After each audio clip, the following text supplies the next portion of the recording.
मंत्री मनोहर लाल ने आज सेक्टर 22-23 में जहां फरीदाबाद महानगर विकास प्राधिकरण की 2 जल आपूर्ति परियोजनाओं का उद्घाटन किया, वहीं उन्होंने फरीदाबाद NIT दशहरा मैदान के विकास कार्यों और सौंदर्यीकरण के अलावा अनखीर चौक से दिल्ली सीमा तक विशेष सड़क मरम्मत कार्य का शिलान्यास भी किया। इस अवसर पर कैबिनेट मंत्री मूलचंद शर्मा, विधायक नयनपाल रावत, विधायक राजेश नागर, सीमा त्रिखा के अलावा तमाम विधायकगण और बीजेपी के कार्यकर्ताओं के अलावा भारी संख्या में स्थानीय लोग मौजूद रहे। मुख्यमंत्री ने कहा कि आने वाले वक्त में लगभग 2500 करोड़ के विकास कार्यों का लक्ष्य रखा गया है। अपने संबोधन में मुख्यमंत्री ने कहा कि फरीदाबाद का लगातार विस्तार हो रहा है, काम करने वाली संस्थाओं को मजबूत करने का काम जारी है। मुख्यमंत्री ने बताया कि विकास कार्यों को गति देने के लिए फरीदाबाद महानगर विकास प्राधिकरण का गठन किया गया ताकि तीव्र गति से विकास हो सके और विकास के कामों की फाइलें चंडीगढ़ में न भेजकर फरीदाबाद से ही अप्रूव हो। जल आपूर्ति को लेकर उन्होंने कहा कि यमुना नदी फरीदाबाद से ही गुजरती है, ऐसे में यहाँ पानी की समस्या का कोई सवाल ही नहीं है, इसलिए यमुना से अब तक 25 से अधिक रेनीवेल बनाए गए हैं। उन्होंने कहा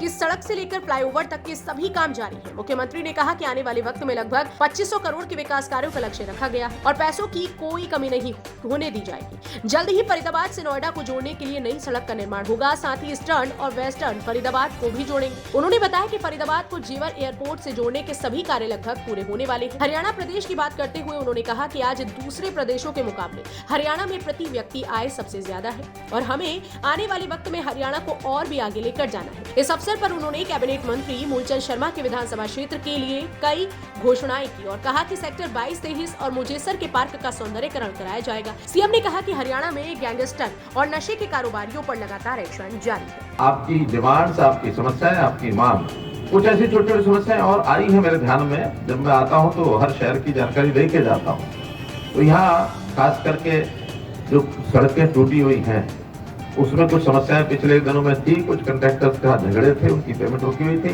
वो धीरे धीरे करके सब ठीक हो गया है, काफी काम हो गया। फिर भी जो बचा हुआ है वो सारा मैंने डिप्टी कमिश्नर साहब को दे दिए हैं, वो सड़कों के नाम भी दिए हैं। वैसे ही सफाई का एक अच्छा अभियान यहाँ चले, ये सब करना है।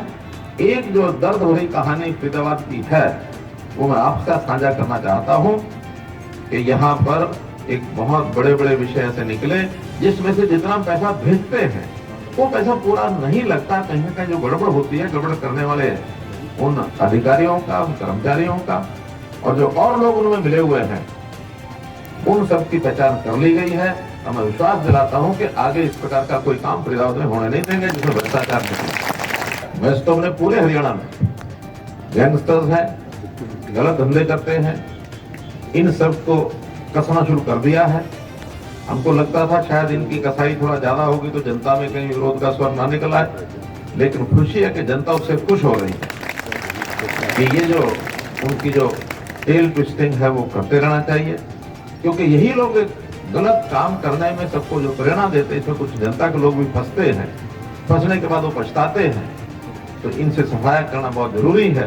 तो हर दृष्टि से हरियाणा को आगे बढ़ाने के लिए आप और हम मिलकर काम करेंगे।